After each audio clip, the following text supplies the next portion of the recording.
Ok, je commence du coup. Donc, selon moi, une politique académique ambitieuse dans le sens où on a travaillé tout au long de l'année scolaire en termes de GT interne pour préparer l'Observatoire des LGBT-phobies, dans lesquels on a quand même décliné un certain nombre d'axes. Le premier étant la dimension RH autour de ces questions LGBTQIA+, avec la nomination d'un chargé de mission égalité professionnelle homme-femme, Damien Rivolier, puis ensuite un axe plutôt à destination des personnels et de la communauté éducative avec cette mallette LGBTQIA+, et puis enfin un dernier axe dans lequel on a aussi travaillé avec les élèves du CAVL sur cette question finalement de l'accueil et de l'accompagnement des élèves de cette communauté. Je suis entièrement d'accord et d'ailleurs c'est pour ça que j'ai choisi sensible. Sensible parce que effectivement c'est complet, c'est global, que c'est humain. On est vraiment sur la gestion de l'humain et on répond tant au personnel qu'aux élèves et par les personnels et par les élèves. Et donc c'est pour ça que j'ai choisi ce mot de sensible.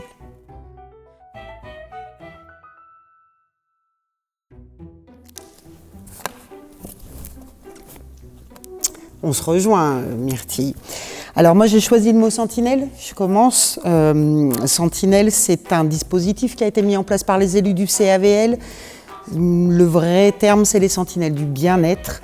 Leur objectif, c'est de proposer un environnement positif, inclusif, dans lequel tous les élèves peuvent se sentir bien et donc ils sont formés pour ça. On a 7 lycées qui expérimentent ça cette année et qui vont poursuivre l'année prochaine cette formation et qui vont la poursuivre en ayant un module de lutte contre les LGBT-phobies à proprement parler pour pouvoir développer. Myrtille, je te laisse la parole.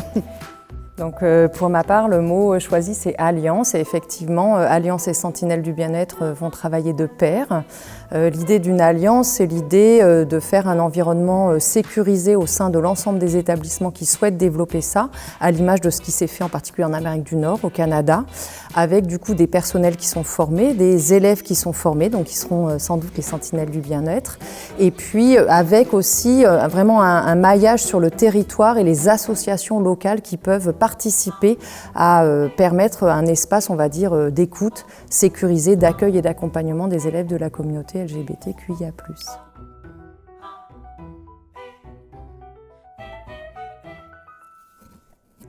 Ok. Eh bien, pour ma part, j'ai choisi le mot ressources. Alors, ressources aussi bien humaines que des outils voilà, qu'on a mis à disposition de l'ensemble des personnels. Donc, des ressources humaines, on en a partout en établissement, dans l'ensemble des établissements ou presque, qui sont les référents et référents égalité filles-garçons, que l'on forme chaque année dans des séminaires de rentrée et qu'on rencontre régulièrement. Ensuite, on a les ressources que sont la mallette, LGBTQIA+, donc qui est voilà, un espace dans lequel il y a des ressources pour l'ensemble des personnels et de la communauté éducative, aussi bien au premier qu'au second degré. Donc ça, c'est un outil qu'on peut tout à fait mobiliser. Et enfin, dernière chose, il y a une FAQ, donc une foire aux questions, qui a été déployée il y a déjà 2 ans dans l'académie et qui est largement diffusée même au niveau national et qui permet de répondre à toutes les questions qu'on se poserait lorsqu'on est personnel dans un établissement scolaire. Parfait, donc les personnels ont des ressources. Ils peuvent ensuite s'impliquer dans les instances, parce que c'est dans ces instances que vont être prises des décisions, c'est dans ces instances que les adultes vont pouvoir travailler avec les élèves, vont pouvoir aller dans le même sens, et que du coup, le travail des élèves et des adultes va pouvoir vraiment porter et avoir une vraie incidence dans l'établissement, puisqu'ils pourront bénéficier de toutes les ressources mises à leur disposition.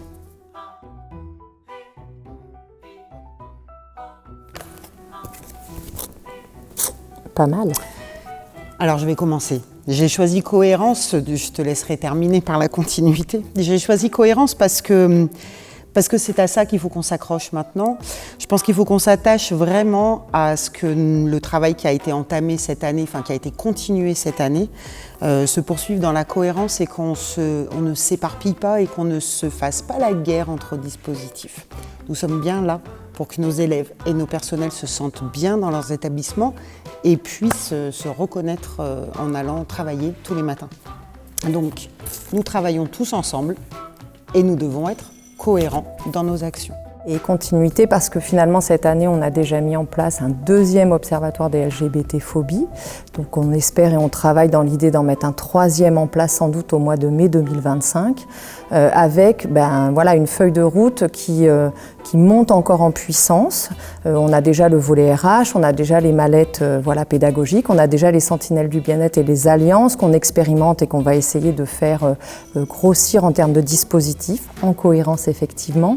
Et puis derrière, voilà, on a prévu de mettre en place un label Égalité Plus, donc qui traite au-delà de l'égalité filles-garçons la question de l'accueil et de l'accompagnement des LGBTQIA+. Donc voilà, continuité, cohérence, ça me semble parfait pour une année 2024-2025.